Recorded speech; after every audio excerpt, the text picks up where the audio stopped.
right, what's going on, everyone? Welcome to MI Hunting Podcast. Thank you for tuning in as always. So on this episode is a breakdown of doing your spring, habitat work for whitetails. So joining me on this episode is Andrew Milliron. He has been on the show once before, way back when we first started this endeavor here. I've been in touch with him throughout the years since then, and I figured it'd be a good time to have him on because, I go through a lot of times of talking about the things I do for my habitat work, for food plots, dealing with invasive species or plants and whatnot. So I wanted to get Andrew on. Again, he's got a lot more experience than I do. He's, dealt with far more properties than I've, worked on. And I figured having him on for a much more in-tune perspective of different habitat projects or tactics to use in going through on how to build up your property for better whitetail hunting. If you enjoy this episode, make sure you hit that like button, subscribe to the channel, share this show with your friends. Really helps out this show. And as always, if you want to get a little bit more out of your experience, head on over to mihuntingpodcast.com, where all the audio podcasts are on there, as well as videos for all the shows, as well as additional content, blogs. And don't forget, right now as well, we're also doing the MI Hunting Podcast giveaway. To sign up for that, you can scroll down to the main page or head over to the giveaways page to get entered. This giveaway will run until May 1st when the winner will be announced, so make sure you get signed up for that prize package, and all the details are on the site as well. And if you want to support this show more directly, make sure you head on over to that Join Us tab, become a member. Your membership supports this show directly, and your membership will include members-only discounts for all the merchandise sold on the website. You'll get also additional members-only content, as well as a special gift just for signing up as well. So I'm not going to hold this episode up any longer. So let's dive into the conversation with Andrew. Yeah.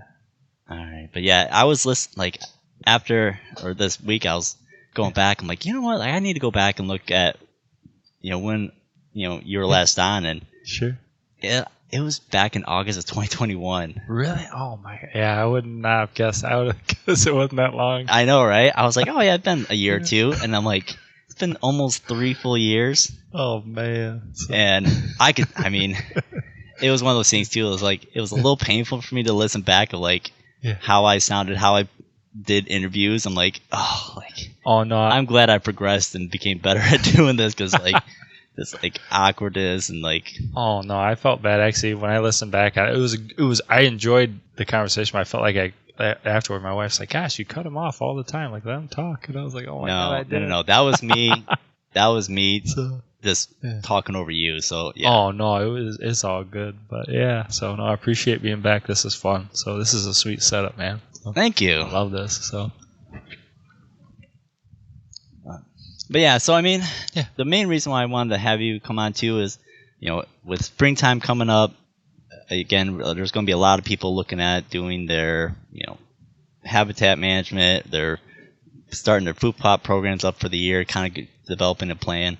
And, certainly I've talked about it quite a bit about the things I do and stuff like that. But again, it's great having someone like you that's, far more experienced than me that can speak more on some of the more nuances of the trade and what to consider when taking on that project. Because again, listening back to the old episode that we did, one thing you definitely said is make sure you have a good game plan, because if you make some of those changes and they were the wrong decisions, then you could hinder your property or set your property back. Oh yeah, thankfully for the most part, certainly with just working up ground and certain things, you can rebound fairly quickly, but if I got a client the other day, he had a company come in and they looked at a timber stand improvement for his property. He's got 40 acres. It's actually right off of Marilla Road. Okay. And he says, what do you think? They're going to take out some oaks, they're going to take out some soft maples, they're going to take out some pine. And he had just had a gentleman either this spring or I think it was early this spring, late winter, come in and he brought a mulch. He hired a guy with a forester head mulcher, and the guy cleared, because he's got some Scotch pine too, but he really cleared out some really nice lanes and really created some nice access for him. And he said, "What do you think about the logging though?" And he says, "I really don't need the money." He said, "It's just, an opportunity." And I said, I'd wait and see how the mulching and the progression of that change and how the deer react to that first. And I said, then, once you get that figured out, how the deer have, adapted to that and reacted to it, hopefully the way you want them to, exactly. And I said, then you can tweak it, and then, in a couple of years, whatever, 3 to 5 years, whatever you want, but then bring those guys in, and then like, oh yeah, let's create a bedding area here. Let's open this up. Take all these trees out here. I want to add some more food. I want to add another food plot here. So, so it's, the thing is, I think some guys try to make too many changes all at once. I want to do hinge cutting here. I'm going to add food plots here. They're doing 10 projects at once, where I think, and it depends on the scale too, but, and how, where the property is, obviously, when, like right now, whether it's been managed for a long time or they're just getting going. But I'd say, keep those projects, just do a couple at a time and see how the deer really react. Give them a full year to really see how the deer and other wildlife react to it, and make sure it's what you want, because you can be doing 10 different things, and if you'd only done a couple, maybe you'd have the results that you were thinking of, instead of, I think some guys just try to take it all on at once, and it gets tough. So Yeah, I can see that too, because I know when I first started, again, with my inexperience too, like I had a food plot program set up. Yes. I had it on one part of the property, and then, it worked as a great spot. Deer utilized it, but then like the hunting access getting in there was tough. Sure. And then, it ended up basically come, fall time, when we got all the rain and moisture, it started to flood out because it's, low ground. So it was dry during the summer, looked really good. Yeah. But then once we got that moisture, it started to flood. And ultimately, I ended up moving away from that spot, moving my food plots to a different location just because of, hunting access, the type of...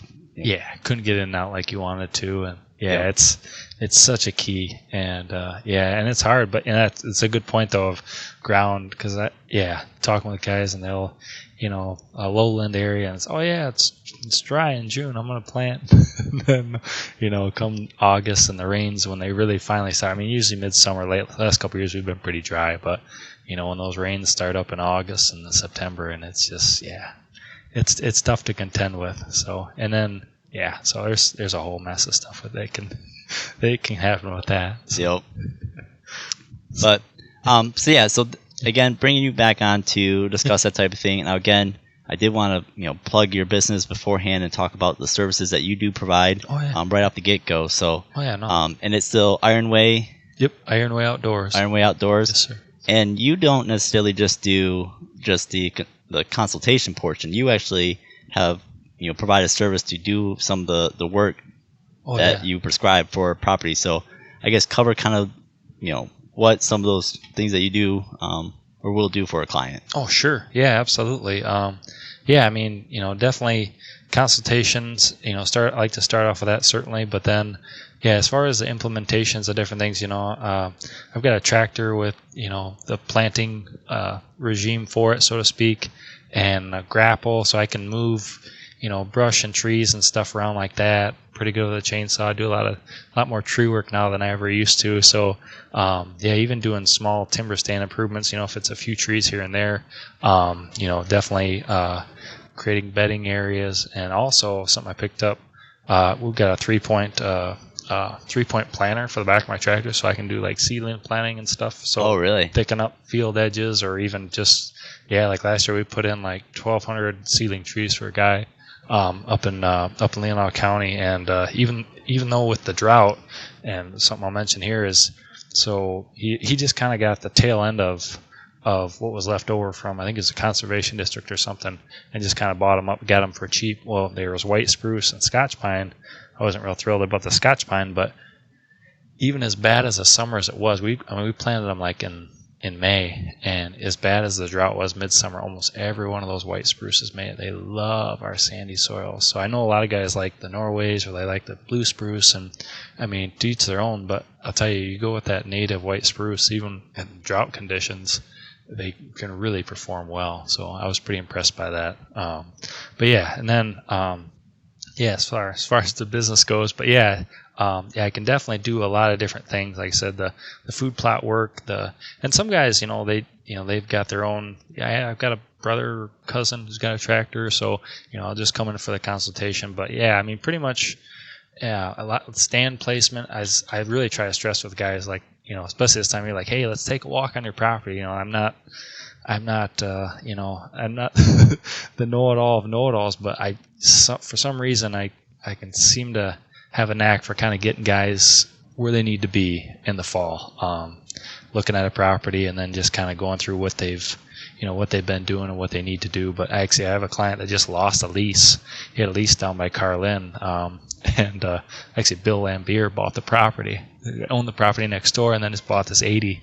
And so he had 2 redneck hunting blinds on there. So I just got done moving those off the property and moving them up to a different lease of his. So we do a lot of that. Any kind of blind you've got, shadow hunter, redneck blind, stuff like that. I can put them up, take them down, move them, whatever the case may be. So quite a variety of different things. But certainly, like I said, kind of food plot consultation, food plot and implementation. Like I said, tree work, and I'm actually really seriously thinking about getting kind of like they make these forestry heads for the back of tractors. They're not quite what the mulchers are, but they're close. And because I've got certain properties and clientele I work with that have quite a bit of autumn olive, and just for kind of cutting lanes and access, and really thinking about maybe picking that up in the near future, something like that, so I can really kind of obviously create some quick access without serious labor intensive activity to it. Sure. So we'll see how it goes. Yeah. Now, I mean, you've been doing this for a good number of years now. Are you seeing an increase in the number of people that are taking on these projects and focusing on land management for hunting purposes or wildlife? Oh yeah, I'm definitely seeing a lot more guys that are doing it, and starting up, doing startups certainly for it too. And I hear about some of them. It's funny, I don't run into as many of them as I think. Especially being at different outdoor events and things like that.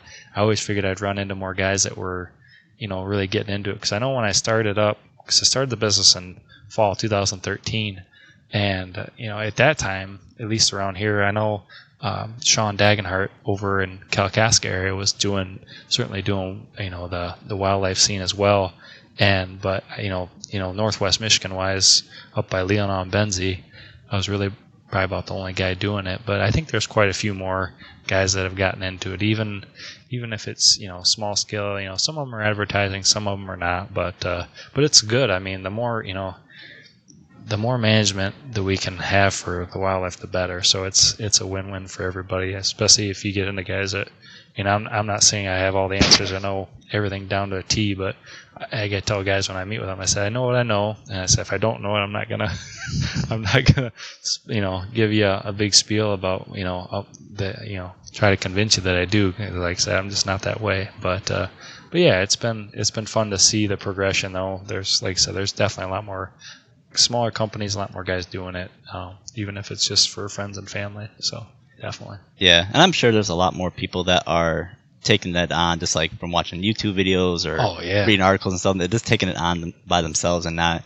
calling someone to consult and whatnot. Oh yeah, definitely, and that's great. More power to them. Like I said, I mean, there's so many great resources out there. You can learn a ton. So yeah, definitely. And like you said, there's the fact that the more people that take that on, the better. Because again, the DNR, the wildlife services, they have limited resources. They have limited time. They're not going to put all their eggs in doing all those projects that would benefit. So if private landowners take that on, then it's just going to make the overall Oh, definitely. Yeah, I mean, the more people that can be, planting apple trees, adding cover, food plots certainly, and anything, any little thing they can do. It's for all the wildlife. I mean, like I said, thankfully the mild winters have been a big time blessing for everything top to bottom. But winter may return sooner than someday. So we'll see, and hopefully our herd will be in good shape at that time. Yeah. Yep. Yeah. Again,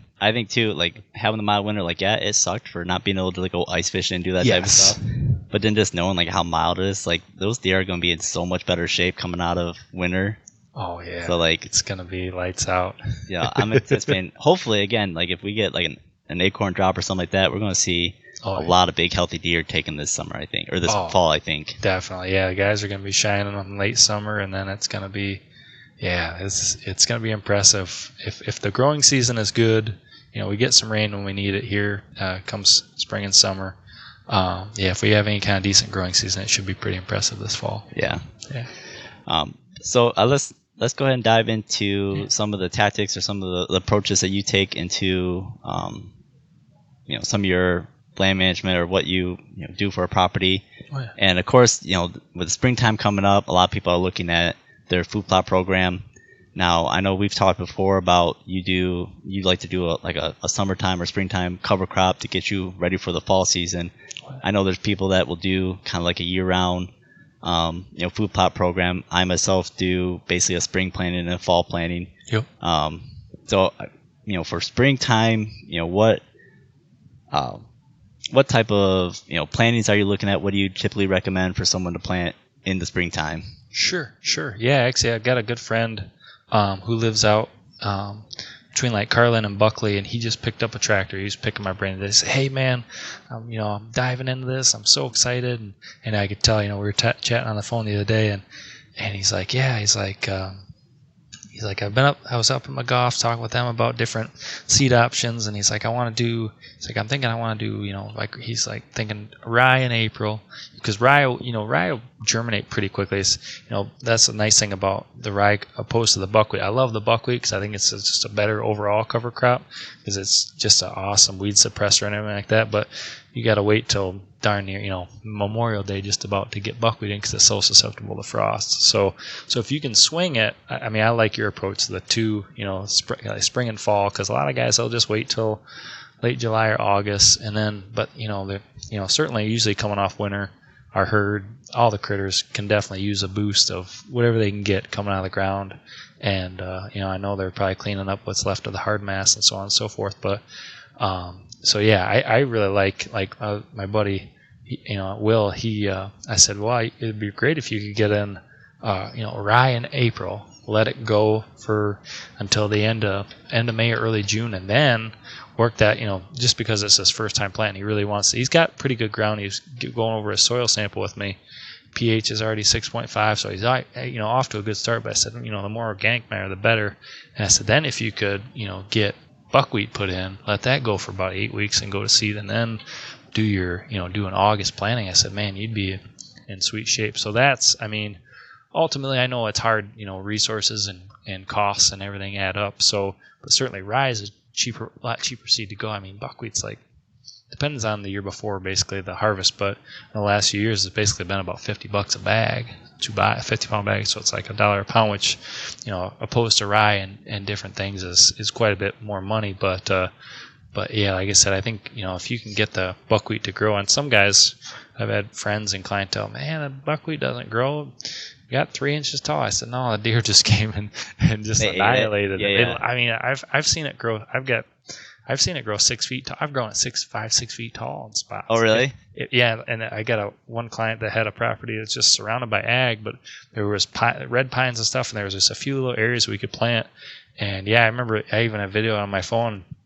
I was like, this is too cool, like all the white flowers, and it was up over the top of the front of my tractor. Like I was brush hogging it down first and then tilling it in. But it has potential to grow, and that soil wasn't that great, really, really sandy, very acidic. But it has potential to grow there. But yeah, if I was going to give advice, like I said, certainly the cover crops, if you can start in April maybe with rye, or even in May with rye.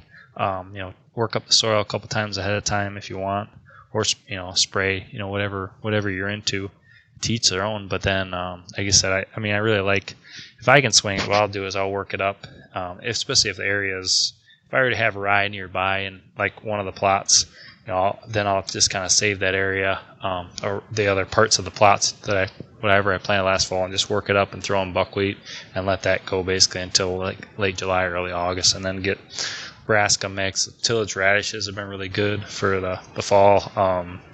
But yeah, and then there's other stuff too. Like, certainly you can plant it. Like I was showing guys, I remember a couple of years ago I was walking through a food plot that I planted, and for this couple, and I saw their grandkid must have been out here hitting golf balls. Well, what it was just all the purple top turnips just popping out of the ground after the spring rains, and the deer just never figured out they were there. So Okay. and so the thing is too, like, you can watch TV and see the big brassica plots and see this and see that, but the deer don't figure out that there's bulbs below the soil if they've never been exposed to it. Sometimes they just don't even realize to dig it up. So I think certainly now it's the times to change. That was quite a few years ago now that I think about it, but I think deer are definitely getting more exposed to it in this area, as opposed to the Illinois and stuff where they've been doing it for probably a lot longer than we have. But yeah, I think they're figuring it out. And I have heard that too. Like sometimes if you plant like a new type of plant or something like that, like I know we played around a little bit with sun hemp. Okay, yeah. Kind of the same thing, like sure. High protein content, but again, it's not that common around here for people to plant. So yes, it's kind of like, are the deer gonna recognize that as something that they're gonna go after to eat, or are they gonna kind of ignore it because they don't really know the plant all that well? Oh yeah, exactly. So there's something to that, and I guess what are the main reasons you think why you like the rye and the buckwheat so much? Is it because of the cost effectiveness, or? Yeah, it's a combination of things. I mean, you can do oats and such in the spring as well. It's just patability type of a thing too. So like the rye and the oats and stuff, they like it, 6-8 inches when it's still nice and green and tender. And then, because I've tried this years back too with oats and things, but once it gets up, a foot plus whatever, it depends on the deer herd, I'm sure, but it gets tall and stocky, and they just don't really want anything to do with it. I mean, certainly, and that's what rye will go to seed too, obviously in the spring, and that's so basically I'm trying to plant something in the spring that'll certainly provide the deer some protein and some nourishment right away for the bucks, for the does that are dropping the fawns and things like that. But also, I mean, I know buckwheat specifically is pretty decent in protein content for a cover crop. So if I can get that stuff to grow up, if the deer herd, honestly, if you have a ton of deer, don't plant buckwheat.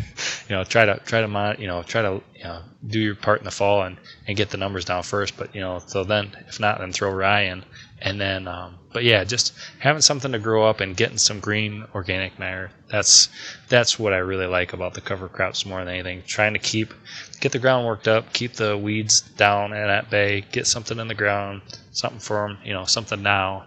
And because like I said, a lot of guys will wait till August, and that's fine. Because I know different whitetail experts, they're like Jeff Sturgis and stuff, who are really, really good gurus, but they're like, yeah, don't get a doe factory going. You get all this food, all you're gonna do is track does. Well, it's good and bad, right? I mean, you want a certain number of does to be, resident does on your property to keep those bucks around when the time's right. So I've never really experienced that. I mean, certainly with the mild winters, I think we're seeing more of that potential for like a doe factory where, especially if you're hunting in a heavy ag where you've got so much food that they can't really eat you out of house and home. But yeah, I just, like I said, something to food now and then something to grow up where you can work in the soil and then add that organic, give that ground some organic matter for that next crop, which is probably going to be a higher draw, right? Your bulbs, your turnips, brassicas, or corn, soybeans, whatever, and those are the big draws. But most of the plots I do, I planted corn and stuff for guys, mostly for kind of a combination of, shielding and, basically there was critter food, the raccoons and everything like that would definitely take care of it before it got too far along. But right. But it, like I said, if you're deer herd, depending on where you're at, there's certain pockets where there's not as many deer, and you might be able to get away with a, acre and a half of corn or soybeans. And but yeah, that's primarily for the cover crop, though. Like I said, something to go into the next crop. So yeah, and then so you're saying for planting time frame, if you're going with like the cereal grain, like a rye or oat, yep. You're looking at earlier in the spring, probably May at the latest, really? Yeah, I think so. Yeah, get it in before all the weeds and crabgrass and everything really takes hold. And I mean, certainly if you can work it up in April, and if you're running late, you can work it up or spray it in April and then get to it in early May, something like that is a good time frame. Like I said, and then if you I mean, it just depends on the conditions too. I mean, our April could still be later. April here could be. I think Marquette was just under a blizzard warning yesterday, and I think they were getting hammered with snow. So certainly that's a UP, and hopefully that doesn't happen to us. But April's such a coin flip, so we'll see. But I've kind of planted it rye on like a rain snow mix day, and get a little sun, that ground warm. Next week temperatures are coming, so it's going to happen. But but stick with the cereal grains early, and then if you're off the ball, you got busy, you had commitments, you couldn't get to it, see if you can work that ground up maybe in mid to late May, and get some buckwheat, or you could even plant oats and stuff, and then there again at that time as well, and then just don't let it go 8 to 10 weeks or so, and then work it in, and then game plan for that next crop. So definitely. So.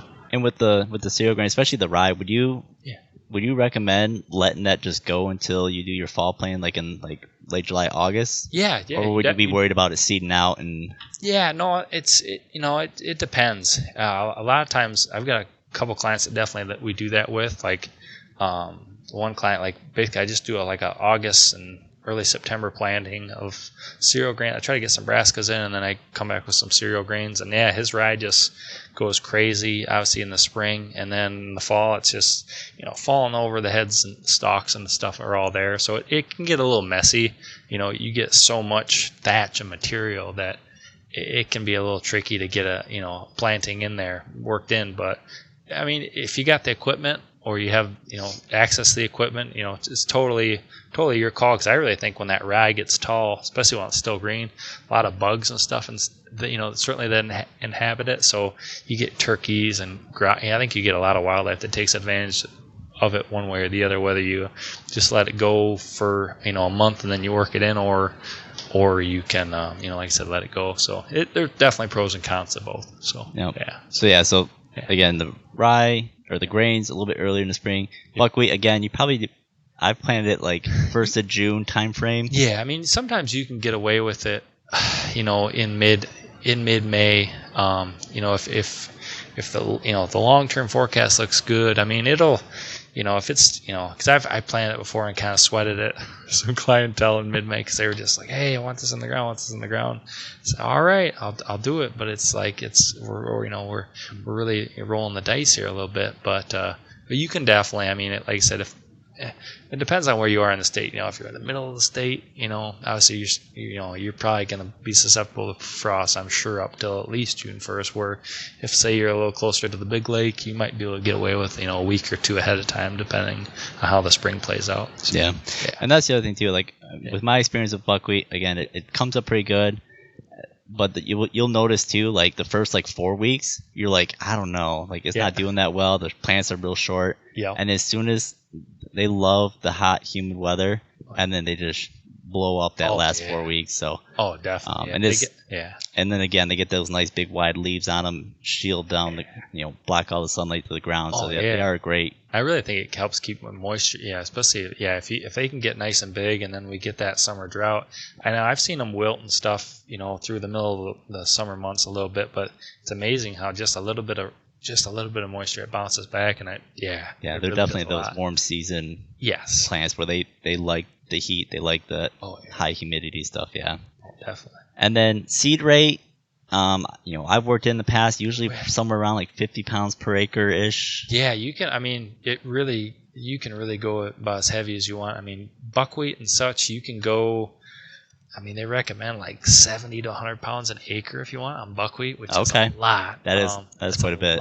So, and in certain properties, for certain clientele, depending on the plot, especially even with rye and such too. Or one year I did some plots for these guys, it's kind of thin. So what I did certainly because I got my planter, so I was like, well, I got 10 rows on the planter that drills in the rye. But what I did with them was I started just, the little even seed bag, they're just awesome. That's how I started putting plots in when I first started everything. But so what I would do with them is I'd buy an extra bag or two of whatever seed I was putting in, oats or rye, and I'd just crank out seed, ahead of time, just broadcast it, and then I drill it. So then that helped really fill in the gaps between the rows. So okay, and then when you go through and plant with your planter, you're driving that seed into the ground. Exactly, it's called packing it, and it's like it's sweet. And that's what I do a lot of times in the fall with the brassicas. Is certainly you don't want to get those too deep. Mm-hmm. So what I'll do is I'll put. I love Austrian winter peas for late season because it's really cold hardy. It doesn't freeze out, but the deer unfortunately really love it. But what I'll do is I'll load up my seeder with the Austrian winter peas, and then I'll broadcast out the brassicas, and then that way, by the time the seed gets drilled in and then the brassicas just get kind of rolled over, it's a really good. It's right on the money. So as long as you don't get 3 inches of rain in an hour or something, then you're in trouble. Stuff's gonna wash out, and that happens from time to time depending on where you're at. So just it's tough, but the rye though, and the rye and the oats, you can go definitely, like I would say probably 50 to 70 pounds, I would say an acre, if you're drilling it, and if you're broadcasting, certainly go like 25% more probably, just to be cover that what you're going to lose. It's just part of the game. So and the nice thing too, again, the rye is definitely more cost effective than also I've used it as a cover crop in our garden. I just put it on top and just let the rain beat it down, and it still grows. It still germinates just fine. So, again, poor soils, bad pH, whatever. Yes. You're going to get something out of that rye typically. Oh, yeah. And I know, certainly reading and doing different techniques over the years, a lot of guys will plant their brassicas, and then or even like after they put corn in, and then like, late summer, they'll even just go through and broadcast rye or oats or something there, and then as the brassicas or the corn disappears, and that pops up. Yep. And so there's just a number of different techniques and different scenarios, depending on what they've got, what you're starting with. Yeah, I've always considered, especially rye, the food plot saver. Like, yes, if you get droughted out, if you're overbrowsed, throw rye out there. It'll. Oh yeah. It's not. Again, not the biggest draw plant, but it's gonna green up. It's gonna fill in those bare spots. I agree. And honestly, if you're looking for the fall, if guys, kind of on the fence, what is it going to be? Winter wheat, rye, but buck forage oats is something that I've had really good success with over the years, and it really does a great job of drawing power. Certainly not what brassicas and corn is, but it's probably the next best thing in my opinion. So so. And then for springtime, terminating, like if you've got an old food plot, or if you're maybe breaking new ground and you got a bunch of weeds. I know before you discussed that you really don't like using herbicides all that much. Yeah, I typically don't. I know tilling's not the best for the soil, certainly, no tilling, keeping moisture and everything like that, but trying to pick the lesser of the evils. I think at the end of the day, for me, if my plot that I'm putting in, certainly even for myself, has a few weeds in it, it's hard. Glyphosate is definitely something that has its drawbacks, and so it's just a personal decision. Like I said, guys, herbicides are great. They have their purpose, and they do what they're supposed to do. But I try to avoid it and just work with cover crops the best I can. And that's what's tough about some clientele that has, if I just start in August with the planting and the weeds, or we had a good summer and warm weather, and those weeds. Last year I remember one guy, I came in and brushed the food plot areas out because they were just full of weeds, and I literally had to take a drag, and I could have bailed. Easily. So, but what's nice about that is usually that time of year, late July, August, you get stuff out of the way. I work up the soil and if I get a nice stretch where the sun can just bake everything, let that sun, 80-degree weather with about 4 or 5 days, let it bake. And obviously it's tough to work with because you're working in a dust bowl at that point when you do go to plant. But the results are have been really good for me. And then plant just before that next rain, and then let it run, and it really does a good job though of knocking out the weeds. Mother Nature does on her own if you kind of set it up right. So Yeah. So Have you played around at all or considered using like the roller crimper, especially if you're planting more of the rye, especially buckwheat? yeah, It'd be a really good plant that you can crimp down really easily and. Broadcast stuff in, crimp it down. Yeah, I have not really toyed around with it yet, but I know a lot of guys have, and they've had some really good success with it. So definitely a really good point. Yeah, I mean, if you can, especially if the plot's not that big, if you're looking at like an eighth, quarter of an acre, I mean, and I think it's a great way to go. Broadcast your brassicas in, and then crimp it all down with the Lincoln Rowan's product there, the Packer Max. Yep. And I mean, it does a great job. And a lot of guys are, and that's what's nice. You don't have to have the tiller and all the this equipment. If you can maybe a disc behind the ATV, you plant the buckwheat or the rye and then crimp it. Yeah, for the brassicas. I mean, I think it's an awesome way to go. So that's actually, I'm glad you're happy with that, because that's actually my plan for this year. Yeah, I'm going to probably till in the spring, get the fall stuff terminated, because I got a bunch of clover. Okay. Because I crimped last year, and I had some crimson clover, but it wasn't ready yet. It didn't go to seed. Oh, okay. So it didn't crimp down. Yep. It all stood back up, seeded out, and now it's basically, I mean, it's not bad now. Yeah. But it's basically a clover field now. Sure. How big an area? Roughly? 3 acres. Oh wow, that's big. Yeah, that's a big plot. So. But yeah, so I crimped it. The rye crimped down. Hairy vetch didn't crimp at all either. I was kind of disappointed about that. Yeah. But like the rye, everything else crimped just fine. Yep. But then I ended up with a bunch of clover. So this year is going to be till try to get the clover knocked down. Yep. Plant my spring stuff, and then focus on plants I know that would potentially crimp better. So some rye.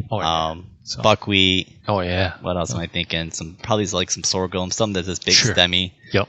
And then crimp all that down for the fall time, and then again get away from the glyphosate, because I've used glyphosate for years because it works. It does does what it's supposed to. Oh yeah, like I said, it's effective. But I went to a seminar, not last winter, winter before, and they talked about that glyphosate can actually restrict your plant's ability to take up certain nutrients. Sure. Oh yeah. And I was like, I never knew that about glyphosate, and I'm like, and of course I'm always so worried about my nutrients and whatnot. So it's like, so this glyphosate is hindering my plants to take up nutrients? Like, sure.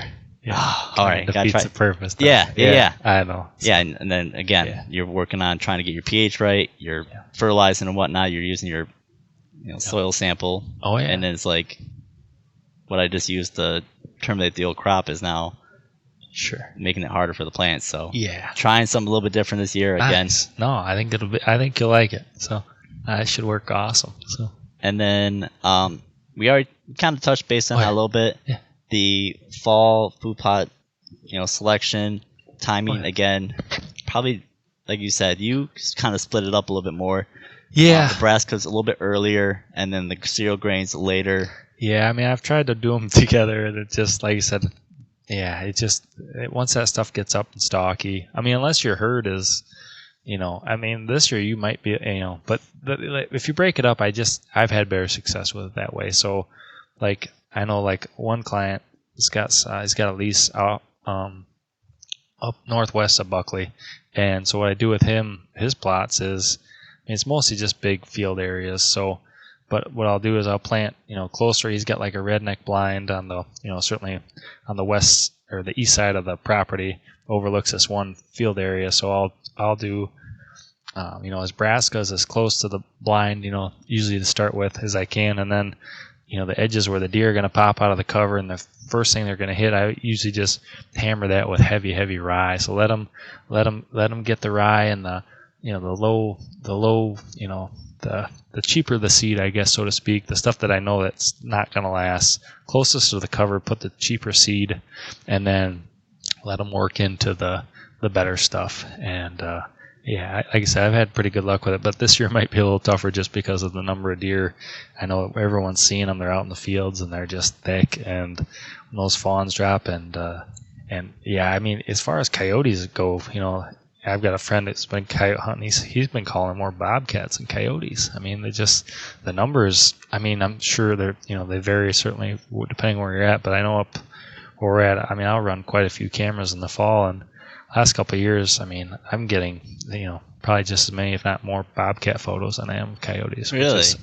Which is wild to me. So, yeah. Because everyone's like, oh yeah, the coyotes, but they're still around, and it's good because they serve a great purpose and we need them. But I just think that more than anything, we just got to do a better job. Certainly, just keeping the areas where the heavier deer populations are in check, and certainly the coyotes and the other critters will clean up the slack, the sick and the injured, the roadkills, so on and so forth. But if we can do a better job of that, I think we'll be in really good shape. Like I said, especially if these winters keep going the way they're going. So it's pretty wild. But as far as the fall crop though, I mean the Austrian winter peas are a big time go-to of mine. Definitely the tillage radishes, because certainly with your brassica or the turnips and such too, your brassicas, you want to rotate those. So I get, certainly you probably know this, but some guys, they'll plant brassica, same plot every year. Well, eventually molds and different funguses and stuff are going to get in that soil, and that's going to screw up what you're trying to do is produce a nice crop. So definitely make sure to rotate those. So what I'll try to do is do brassicas one year, and I might even just swap that out with maybe oats in that area the next year, and then tillage radishes, and then go back to brassicas. So you can do like whatever you want to do, whatever works for you, but just try to remember to rotate those brassicas as best you can, just so that the ground underneath your soil stays as productive and healthy as it can. Hopefully, hopefully nothing else. Do you think rotating those brassicas around are as important if you are doing like a spring planting in between? I think it's still definitely is I think it's still a factor. Probably, I bet it's less if you're doing. I'm pretty sure it's less of a factor if you're really tilling up and working up the ground or disking it really hardcore, versus like a no-till where you're just not disturbing the soil as much. Because I think it probably just. My guess is I don't know 100%. I can't with 100% accuracy say what it. But my guess is by tilling it or disking the heck out of it, kind of you're creating air flow and everything else like that, and you're certainly just rotating the soil around. So my guess is it's probably with a cover crop you're probably less likely to run into that, instead of I guess more so it's probably for the guys that just plant in August every year and then they wait again, and then just plant in August again type of thing, or July, whatever the case may be. But that's probably more the case. All the more reason to plant cover crops. So that's so because definitely if you're not doing a rotational planting, that move those brassicas around, because I mean, as far as I know, the science is pretty much set in stone that like if you plant those brassicas in the same spot, you're gonna run into, like you said, mold diseases. They just don't do well multiple years in a row of planting. But I figured maybe by doing a cover crop, switching out, having no brassicas or anything like that for like your spring planting, it just kind of resets the soil or whatever. So I always figured I could get away with doing it that way, but sure. I mean, I'll have to do some more research on that. Like I said, I try to, even with the cover crops, try to rotate them about. But it's a good question. Like I said, I don't know 100% for certain. I probably should, but so. And it probably makes sense too, because you still focus on putting all your brassicas together, and all your grains together, and just kind of having like sections that are all kind of almost. And it's hard to do that. I know. Like I said, usually like I said, if you can, I mean, certainly varieties. Like a lot of guys, they'll plant. Like McGoffs and such, they'll sell different combinations of seed where you can plant it in the spring and just kind of let it go. It's got soybeans in it and sorghums and rye and different combination of things, and certainly it can probably work. Like I said, I just think with our deer herd, what I've been seeing, what I've seen the last couple of years, I don't know if there'll be anything left. I mean, depending on the size of the plot, because most of the plots I'm working with are basically like a quarter to an acre in size. So I mean, they're just not, it's gonna be tough to, even if you had 5 of those on a property, and you offered a lot of different things, they're still, it's hard to get through. You're not going to get through the winter. It's hard to get through the fall with with that type of a Yeah, and So- I guess that's a good point too. Like those size of plots aren't necessarily like they're not there to feed the deer necessarily. Those are kill plots. That's to draw them in, Yep. get them to eat, and exactly. then you have a shot opportunity. Yes. Like you said, unless you have like a very low deer density, you're not going to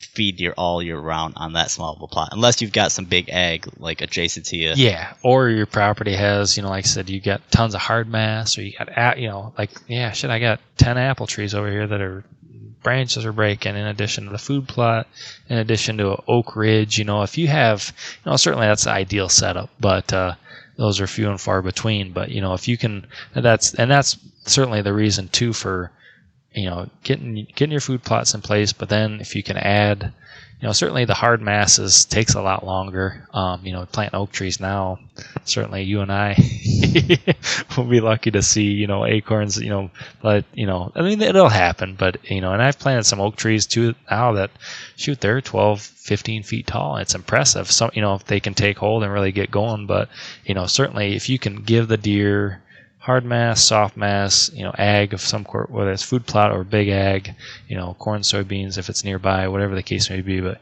certainly the more variety and diverse you can make your property, there you go. That's the name of the game. So holding power. So you noticing, especially for this area, are you doing a lot of prescribing of people adding some form of soft mass, especially because again you'll get that little bit faster return on on investment, because you're not going to be waiting 30, 40 years for it to mature. Yes. Oh, yeah. It seems like guys are definitely getting on board with it more. There's a nursery out in New York I ordered a bunch of apple trees from 2 years ago. We ordered like a couple hundred of them, I think, and divvied them up between clientele, and I actually planted a bunch of them in my yard too, just to have, just for hopefully personal consumption as we go along. It'd take a couple more years for them to really get going, but I crab apples really have gotten a lot more attention the last few years.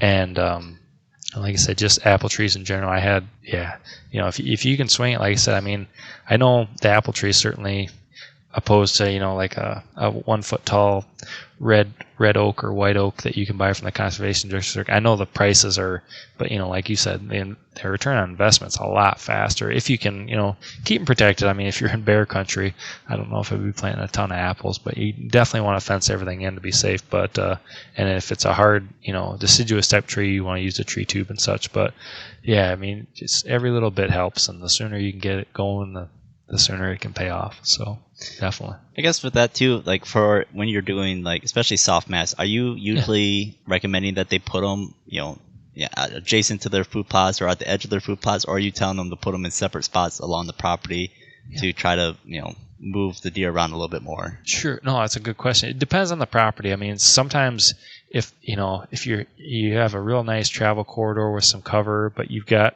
some openings, I mean, that'd be ideal in my mind if you can swing it to put maybe some soft mass there to catch them, give them a little, because typically certainly to the soft masses, depending on the variety, I know like Fuji's and there are a couple of different varieties usually are kind of your latest or last droppings, but most of your apples, certainly September, early October is when the majority of them are on the ground, right? So I think if you can stage it up where, like I said, depends on the property and the different scenario, but I like guys to plant near their food plots a lot of times, truthfully, just to offer, just to kind of, sometimes it just depends on the scenario, but then it kind of creates everything, all in one, great spot right there. But I think if you can spread it out, depending on the size of the property and what you have to work with, if you could, have a travel corridor where you like to intercept the deer, or you have a stand set up or a perennial spot where you like, if you could work in some soft mass there and they take hold, then you just you're stringing them right down the line, which is even better, I think, just because I think you could spread out the hunting pressure if that's if that's something you can work out. Like I said, a lot of it depends on the size of the property. I mean, I met a guy last year that's got 3,200 acres, between Kalkaska and Grayling. So you just but most of us are, you're looking at small blocks, 10 to maybe 80 acres if you're lucky, something like that. So you really, definitely the placement's everything. So I guess I'll jump ahead a little bit on my notes sorry. here, but no, because you brought up a good point. So I know it's going to be a tough question to answer, but I'm still ask it anyways.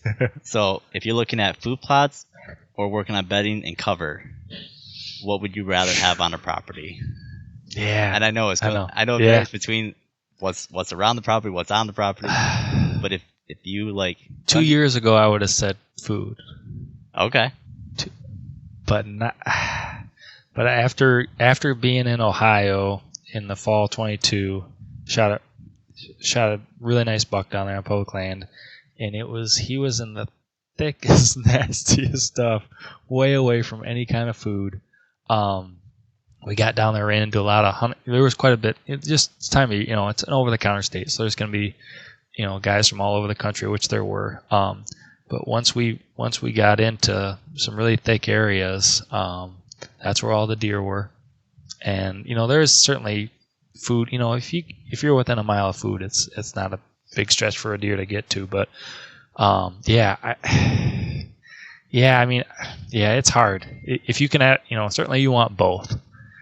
I guess if your property's small and you only had to pick one, and it just depends on what's around it though too. If you've got a lot of ag or cover around you, I'd plant something different food wise on my place, and I think that would be a good draw. But if you are, if you're in heavy ag country, I guess, and more open ground, then I would definitely go with cover. So.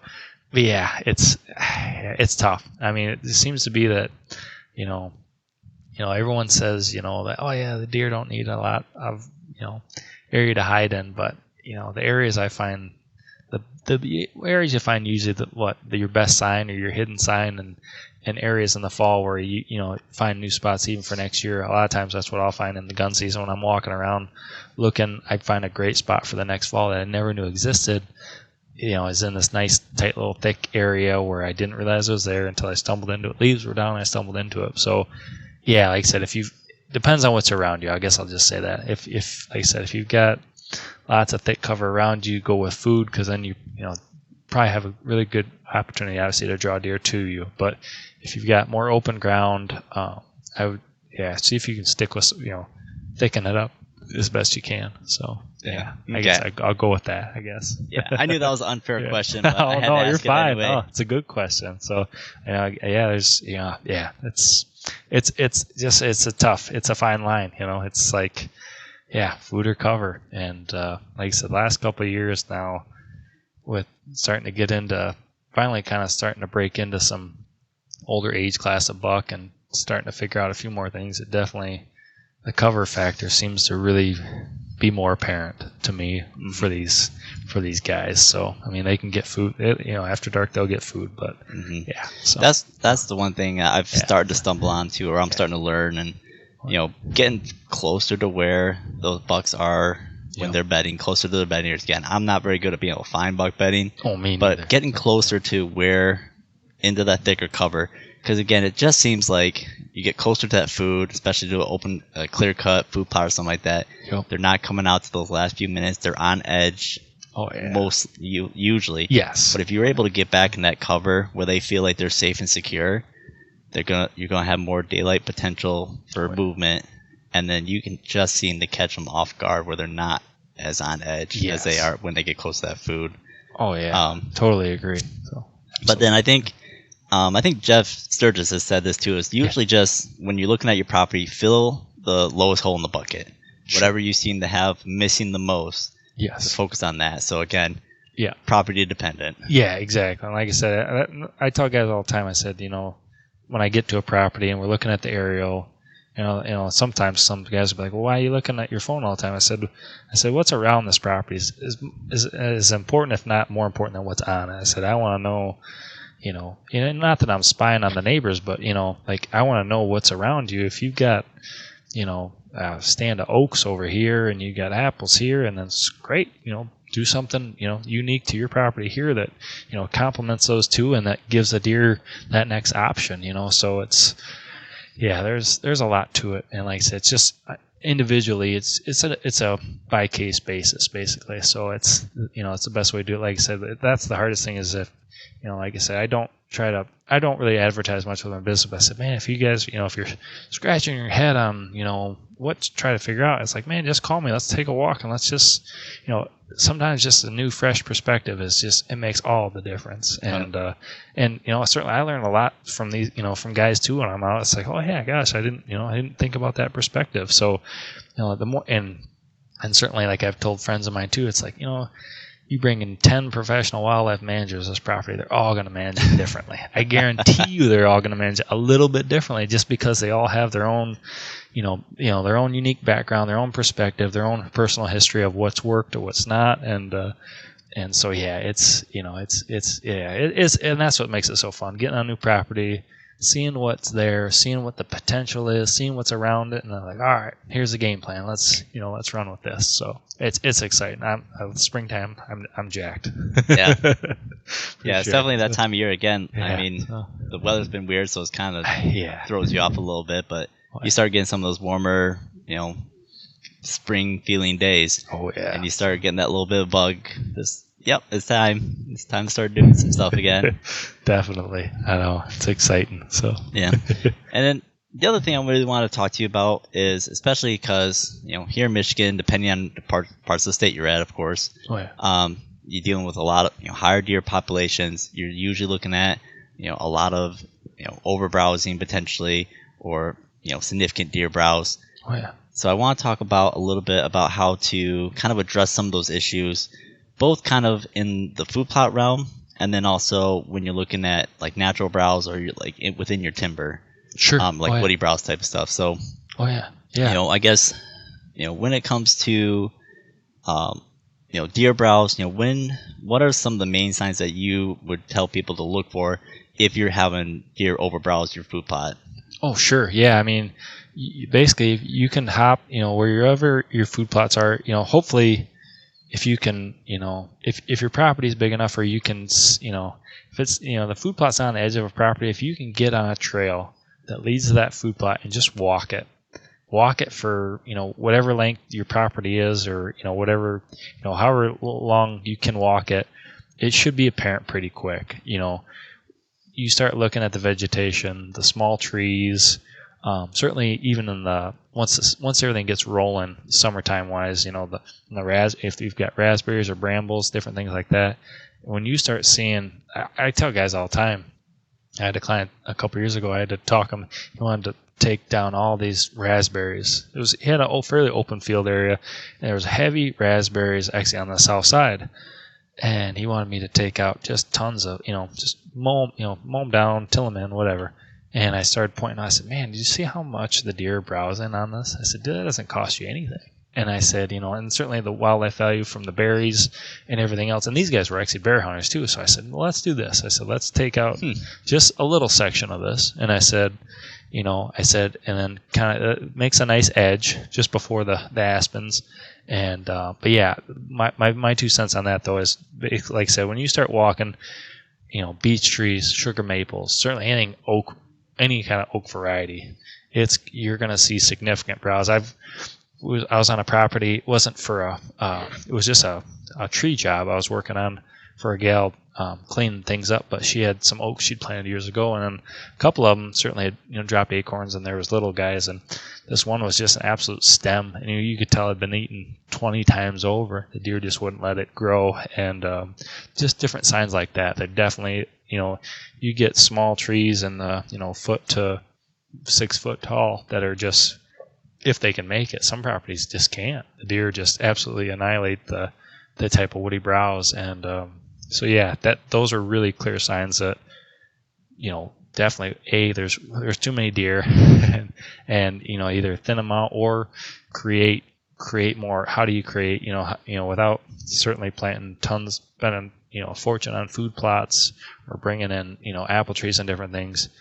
Logging is a great way to provide awesome low cost value browse, and it doesn't even have to be big scale. I mean, you drop some low value trees, like some Scotch pine, maybe some aspen, maybe ironwoods, different things like this, some soft maple, and even just create little pockets, little quarter-acre pockets. Drop. And some guys do like this the hack and squirt, and that's fine. You can girdle them, but I mean, in my mind, whatever, they're just gonna decay and go in the ground. So it's just organic matter down the road. But just drop stuff. If you're not handle the chainsaw, get a friend, call somebody, whatever, hire someone, whatever the case may be. But you can create these little pockets that, in my mind, once the stuff grows up and creates, and that's just cheap. I mean, that's, whatever, half a day of chainsaw work, a little sweat equity, and that can go a long way. So you could make a bunch of little pockets like that and those little openings. And then if you want to get, really into it,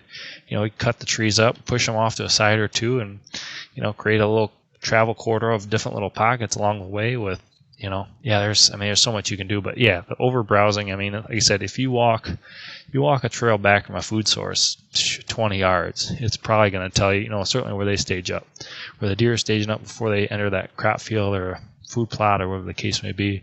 It's going to pretty much tell you the story of how many deer.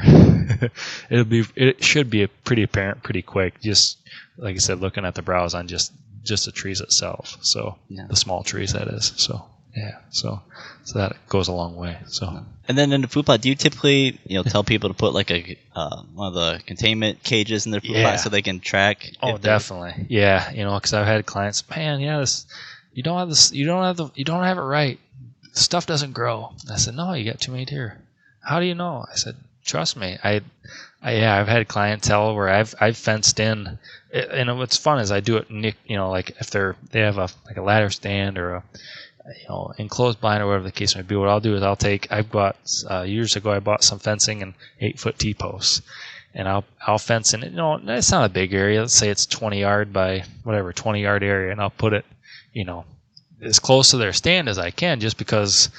Certainly for two reasons. One, first off, certainly to show them the difference between where the deer, the browse of where the plots could be.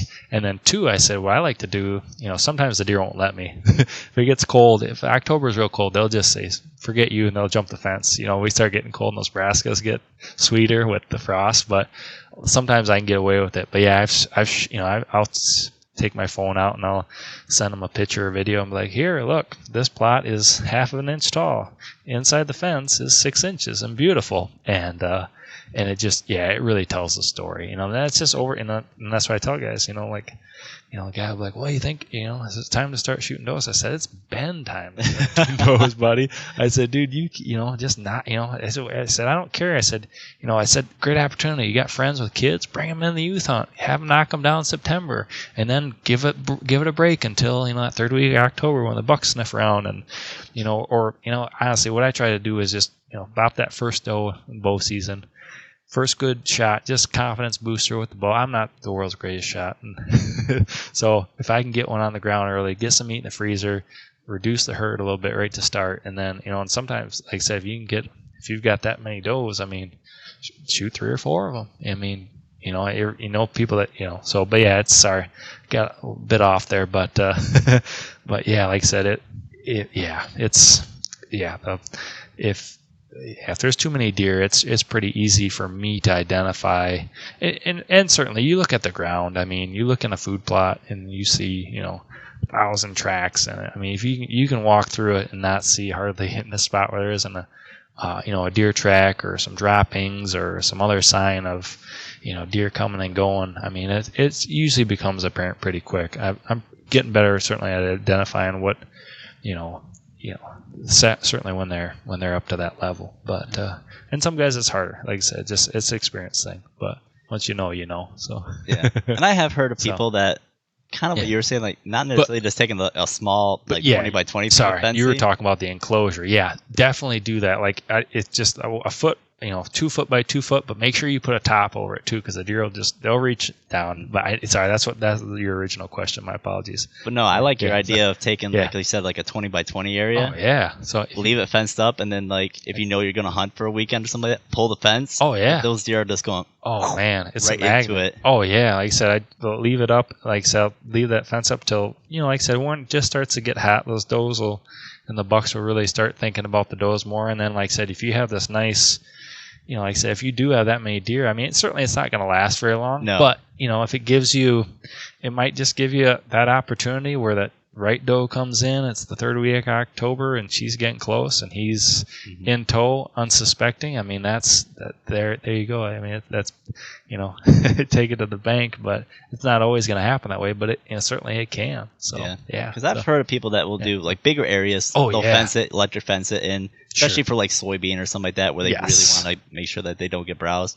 But just that idea of having like a big enough area that like a weekend, maybe a week, that area might survive. Oh yeah. But you could target hunt that. Yes. If the timing's right. Oh yeah. Again, if you got a food plot that everything's lip high, and all of a sudden they have 6-8 inches of fresh. Oh man. Yeah. There's no contest, right? I mean, it's like white and red oak, acorns. It's when I was younger, I'd read about it, and then to see it firsthand when you're out in the woods, there's no contest. So definitely. Yeah. So. I do like the idea, because especially too if you know that you have an overbrowse issue. Yes. And you're not gonna be able to get all the does off, that first season or something like that. You could isolate it. Oh yeah. Just to keep it for when you know it's going to be the hottest. Sure, and definitely if you have the more, and there again too, the more plot you have, the better, man. Because like I said, I'll plant, I try to plant, rye and different things in the areas where I knew that they were just going to get annihilated. But like I said, try to keep, even with the rotation, try to keep the brassicas closer when you can. But yeah, if you can, I mean, and guys have tried different things. There's sprays out there. There's all kinds of stuff. But like I said, when push comes to shove, if that deer is hungry enough, it seems like it doesn't really matter. It's gonna, I remember a few years ago, I fenced in an area where I grew up at my own mom and dad's homestead, and right in kind of the middle of the plot, and it's not real wide. So, and then I went out to North Dakota for a week, and I came back, and they had jumped the fence, and it was already gone. I was like, dang it. So, sometimes you can't win, but sometimes it can be effective, definitely. So, yeah. So. Yeah, because I know for me personally, because again, typically we don't have a ton. Like there's ag, within like a couple miles, but it's not adjacent ag usually. And so my problem is a lot of times it's like the deer will come in that evening and then they don't leave all night long. They're just head down, just oh yeah, no, exactly. That's tough. That's so hard when you're hunting that food source and you're waiting for a particular deer. But then you got the does and fawns and everybody else, the younger bucks that come in, and then you can't get out. Yeah, that's super tough. I know. I've been there for sure. But the other thing I noticed too, especially like to be able to identify overbrowse, like you'll see it too, especially if you do like brassicas. Brassicas are usually telltale. You'll start to see the plants will start looking, 4 to 6 inches tall. You'll just see the and stalks. then over like the week.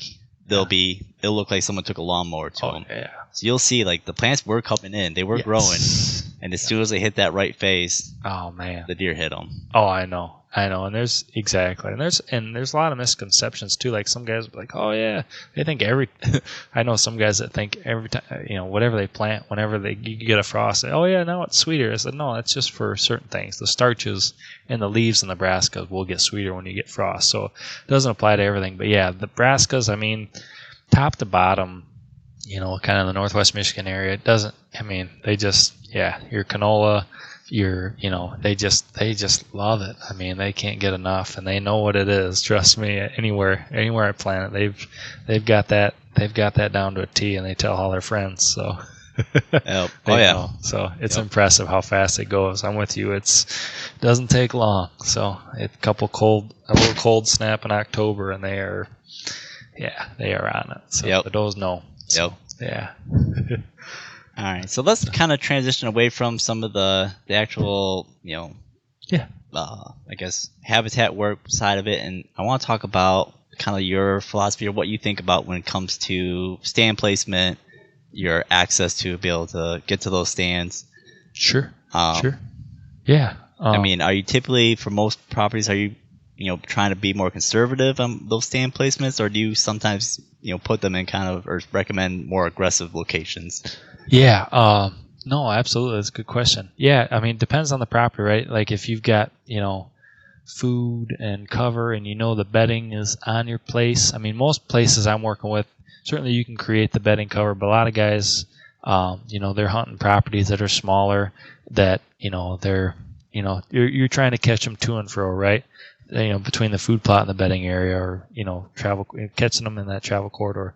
So yeah, I try to, for most of the guys that I work with, definitely more probably conservative, catch them, and certainly I do a lot with food plots, but I rarely hunt or kill deer off food plots. I always try to catch them typically between, before they get there, just because, as we talked about earlier, they're more relaxed. They're just, they're browsing. I used to do a booth at the Hunting and Fishing Expo when they had it in Traverse City, and I think one year I did it in Gaylord, but I'd have these nice pictures of bucks or a whole herd of deer in a food plot. I'll say don't read too much into it. I said the whole time that deer was making its way to that food plot, it was browsing on everything it could. It was taking its time. It was moseying, browsing on trees, shrubs, whatever, ground covers. And so I said, if you can catch them before they get there, that's really what I like to do, whether I'm hunting public ground or private ground too, just me personally, but definitely what and it's hard because some guys, they have me plant a food plot, they'll put up a blind, 10 feet off of it, and it can work. I'm not saying it can't. I just think, for the majority, you catch that one buck that's just totally lost it and he's chasing every doe around. Maybe it's the buck you want to shoot. Certainly you can catch him in that food plot doing that. But, and it's funny too because, the bigger older buck, certainly they just tend to they know the game and they know when they can come and go. So catching them, like I said, between the bedroom and that, the transition or the staging area seems to be the best. But I know talking with you a little bit, but it sounds like you're really diving, getting deeper, getting further back to where they're bedding. And that's something I'm working on.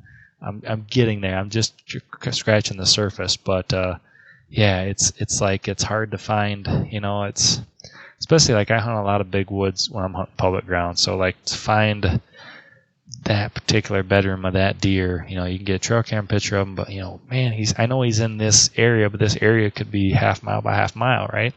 And trying to pinpoint that but not blow it up. So I definitely say I'm more, my philosophy definitely is more conservative. Like, hey, I'll catch up with you potentially. If and it's time too. Certainly, it depends on your schedule. I would say if you're really limited on your fall hunting, go hard, go after them, go get them. If you have more time, you can be more flexible with your schedule. Get aggressive when the timing's right.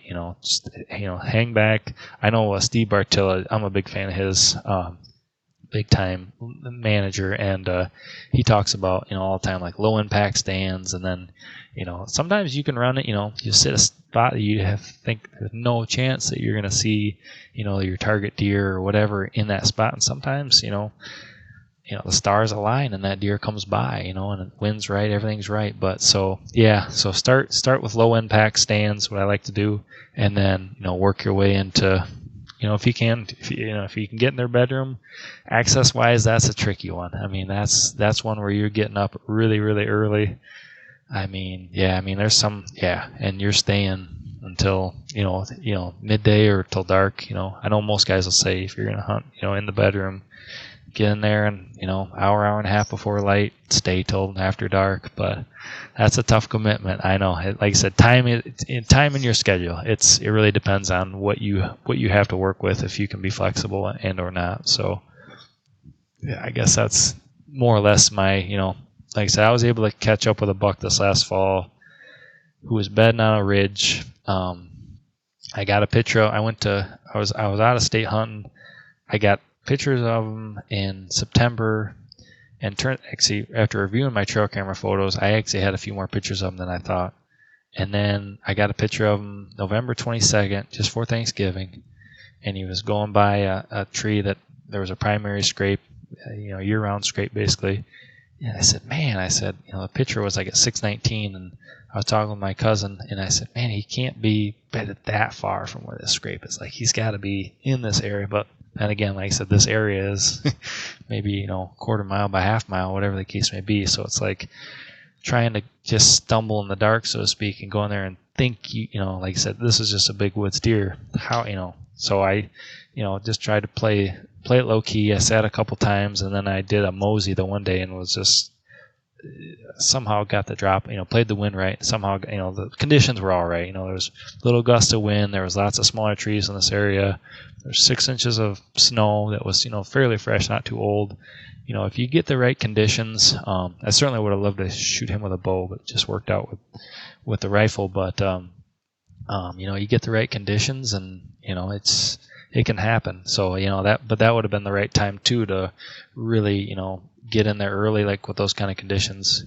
It was really high winds, so it was just not out of the northwest, so it's cold temps too, like in the 20s with the wind chill. You're talking teens, maybe lower. So those kind of days for me, I know I'm not much of a get in a tree and stay there all day with those type of temps. I'd love to, but it would be really hard to do. So I opted to do a mosey.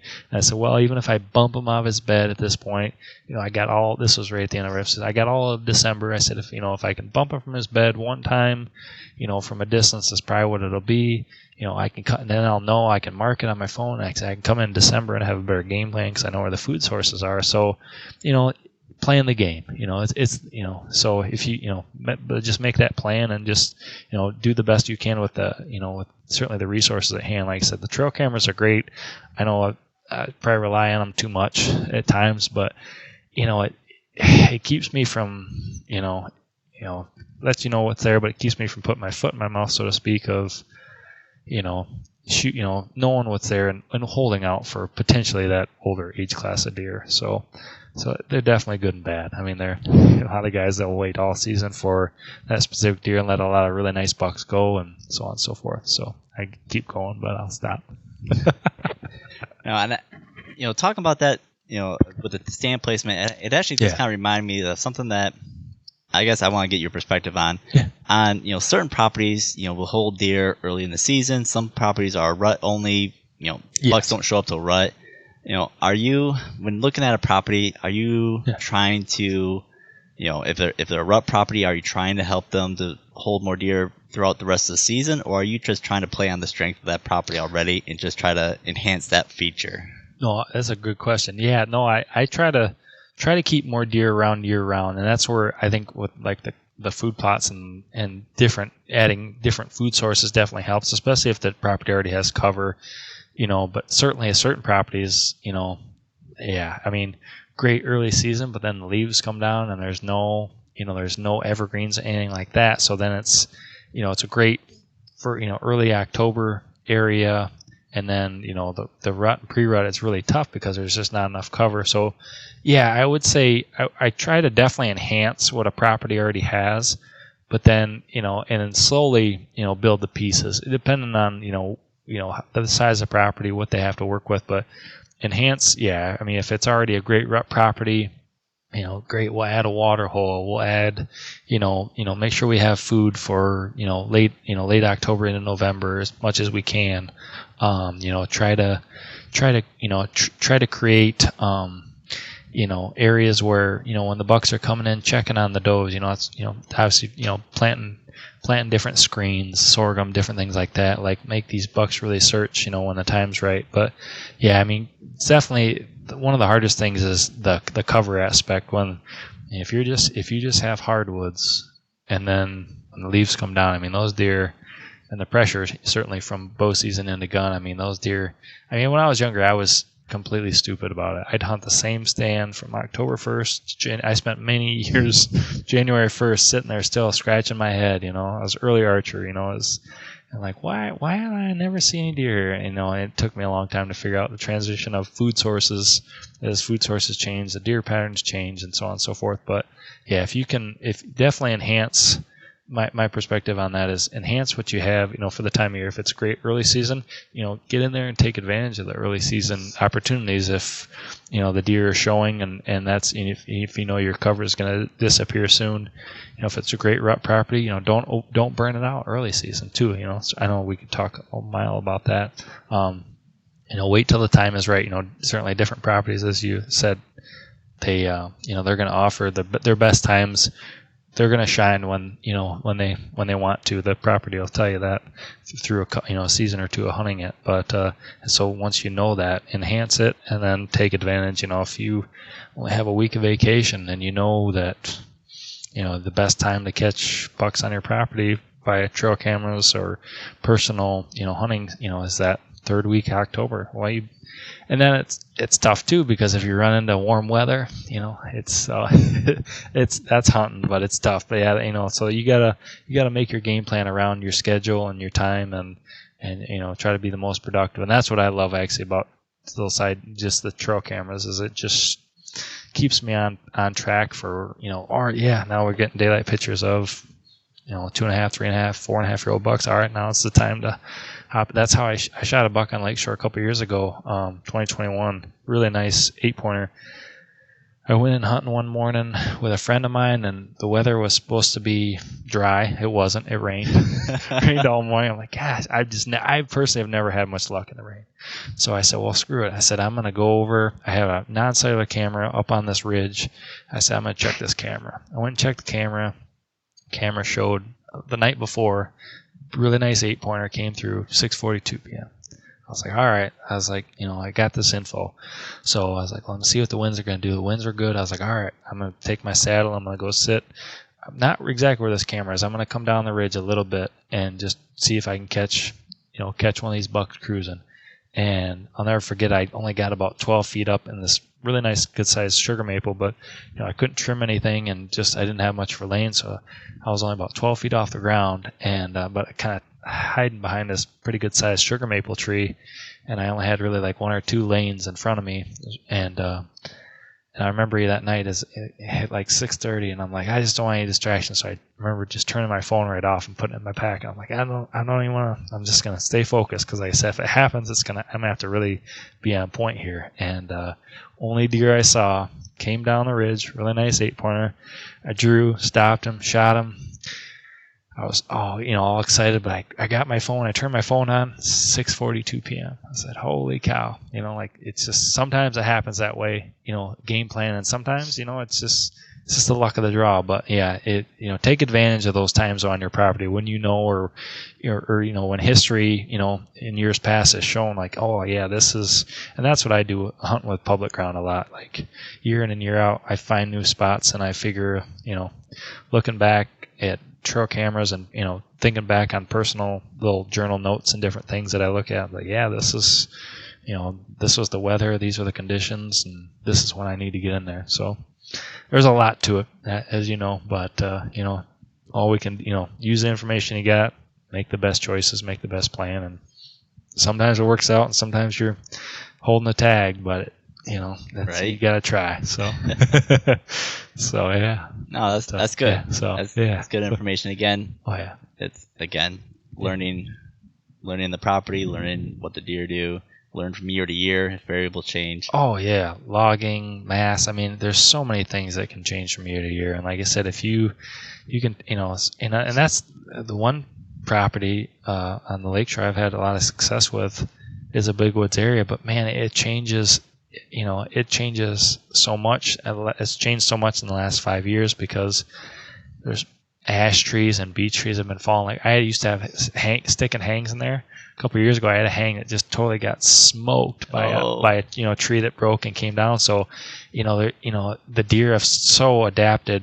Certainly, because you can manipulate deer movement on your own property and drop a treetop on a trail and make them go one way. I mean, but when you get hundreds of trees coming down, it's amazing the changes. So, yeah, but just try, like I said, try to adjust and do the best you can with the changes from year to year. And like I said, the weather is a huge thing. I mean, you plan an out-of-state hunting trip, you get to Kansas or whatever, and it's 65, 70 degrees every day. I mean, it's just, you got to make the best of what you got. But yeah, it's I think just the weather though is such a it's probably the biggest factor in the fall, certainly when you get down to it. But yeah, so it's just doing the best you can. So yeah. So yeah. All right. So the last big thing I had for my notes was dealing with invasive plants. Sure. So you already talked about dealing with autumn olive. Yeah.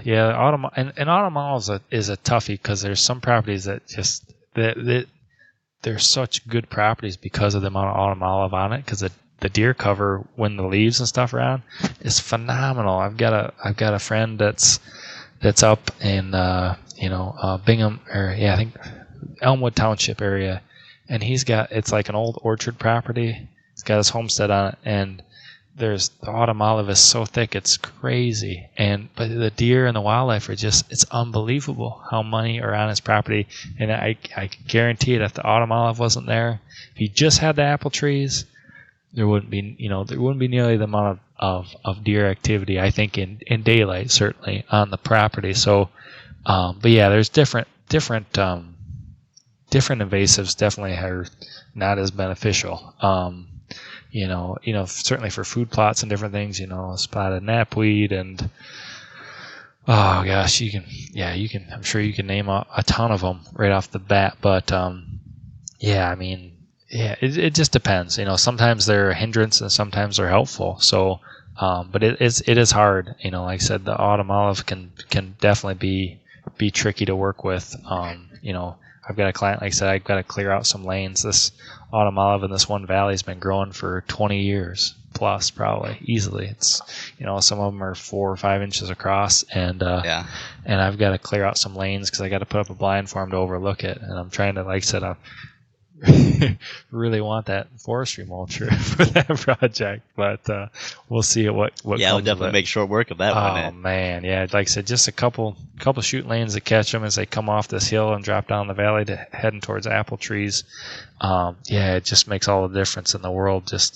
But right tool for the job, right? So like you said, and certainly there's different trees and stuff that you can get rid of and girdle or just cut down, but I know getting rid of autumn olive is a really tough one. I know down in Ohio when we were there, when we got into the thick, nasty stuff, they had this invasive, I forget the specific name. It's a type of rose. It's an invasive rose, and it is gnarly. Multiflora rose? Yes. Yeah. And it is nasty. I mean, we all lost arrows while we were down there. My cousin lost a hat and a $100 headlamp. I mean, we were losing stuff left and right, and it was brutal. But in the thick, nasty stuff, that's where, by that point it was the third. We went down there like the November 16th, and third week of November, basically, and with all the hunting pressure, that's where all the deer were. Guys didn't want to go, but it's tough. But eradicating it, depending on what it is and what you have at your disposal or what your budget is, it can be very tough. That's a really tough one though. So there's so many different invasives anymore, and there's so many more diseases that are affecting our deciduous trees, and it's tough.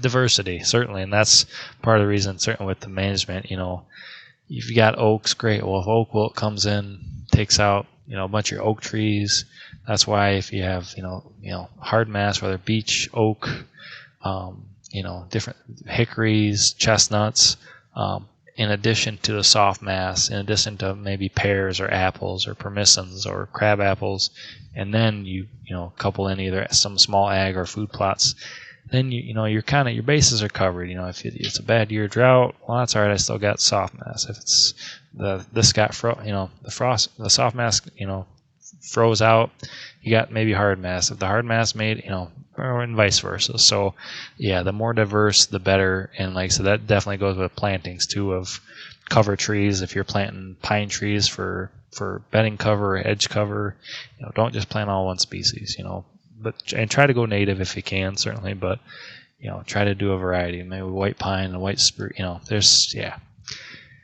It's tough, and then, like I said, it's all individualistic and it's by case basis, but so for something for like autumn olive, or I know my property now, of course, now that I identify it, I see it all over the place, is the honeysuckle. Oh yeah, not the native honeysuckle, but the invasive version. Yes. And at what point would you think that you need to clear it out, you need to thin it back or something like that, where it's become again, it kind of that idea of like a non-native is necessarily not bad, but if it starts taking over the area, then it's an invasive and it's problematic. Where do you think that line is? Because again, like you said, autumn olive, honeysuckle grows in really thick, good cover, but for food wise, not that good. Again, it can take over an area if it gets too bad. Where do you think that line? Yeah, no, that's a good question. I mean, I guess if it's like the honeysuckle and autumn olive specifically, if it's really just working into areas, like I said, sometimes you can use it for certainly really good cover on edges and different things like that. But yeah, I mean, if it's really because it is hard to eradicate. A lot of guys will cut it and they'll spray the stump with glyphosate, and that's a really good way to do it. I got a guy in north of Maple City that he's got like 3 acres of autumn olive. So, and I've got this new tool for the front of my tractor, which I'm really excited about. It's like the stump bucket thing. Mm-hmm. And so I said, well, let's see if we can dig it all out, put it in the pile, burn it, and then what I'm going to try to do is just work up the ground and plant something and work it. Just keep working it up for a couple of years and see if that will be the difference. I think it will work, but yeah, I guess it just depends. Back to your question though, it just depends on. I guess if it's. Yeah, I mean, I guess to what percentage, I guess it's on your property and how fast it's growing. I guess that's when I would address it. If it's like, it's it's just on the back corner of the property and it's not too bad, we like it for cover there, great. But if it's really starting to spread out to field areas or open areas if it's where you don't want it, I guess that's the best way I can put it. If it gets in areas where it becomes more of a hindrance than help, then cut it back as best you can, remove it. But it's nasty stuff. Yeah. If the thorns on it is on the autumn olive specifically, man. Autumn olive is pretty nasty. The honeysuckle, if it gets thick enough and you are trying to remove it. It's a bear. Yeah, and then that multiflora rose, it's nasty. Gosh, they've got the gnarliest thorns, and they grab onto everything. Yes, I mean it was ripping up our clothes. I mean, it would. I mean when it got a hold of you, it didn't let go. It doesn't. It was brutal. I mean. No. I mean, honestly, I definitely bent the rules. Like I just happened to have, because like I said, you're not supposed to cut anything, but like we'd cut little pathways in, and I was like, it's an invasive. Like I don't, whatever. If I get in some certain amount of trouble, whatever, I said I don't think I will. But like we were cutting little ways in because it was like, I mean, and it took like my cousin the one night I dropped him off in a spot, and it took him like an hour 45 to go like 100 yards through the stuff. I mean, it was crazy. Yeah. So, but I would say as far as the invasives and removing them, like certainly like the multiflora rose and stuff like that. That's remove it as soon as you can.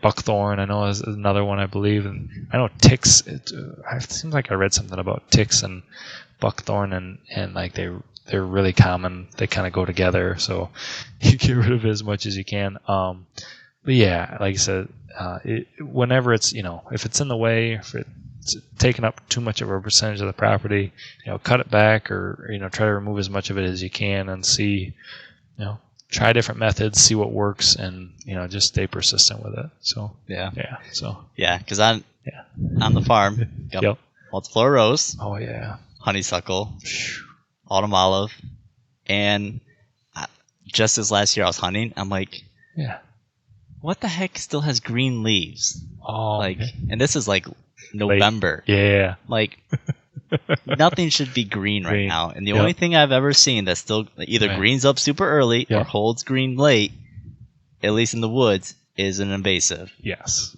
And I took the ID or Plant ID app, whichever one I'm using. Oh yeah, and it's great. Buckthorn. I'm like, buckthorn. Great. Yeah.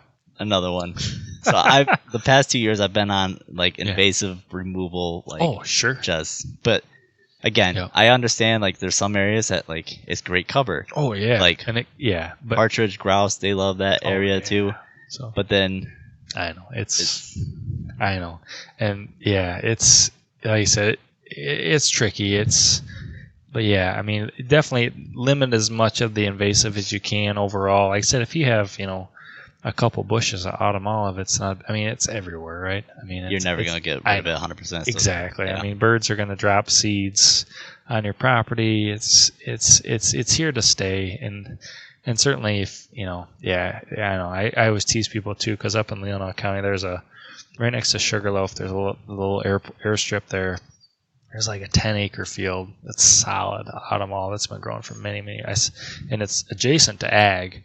I always tease guys. I said that's where the biggest buck in the whole county is at every year. I said, man, he can pop out of that, 100 yards from that autumn olive across the road. He's in a cornfield or a hayfield, right, whatever. And I said, nobody's going in after that guy. Right. It's amazing. So, yeah.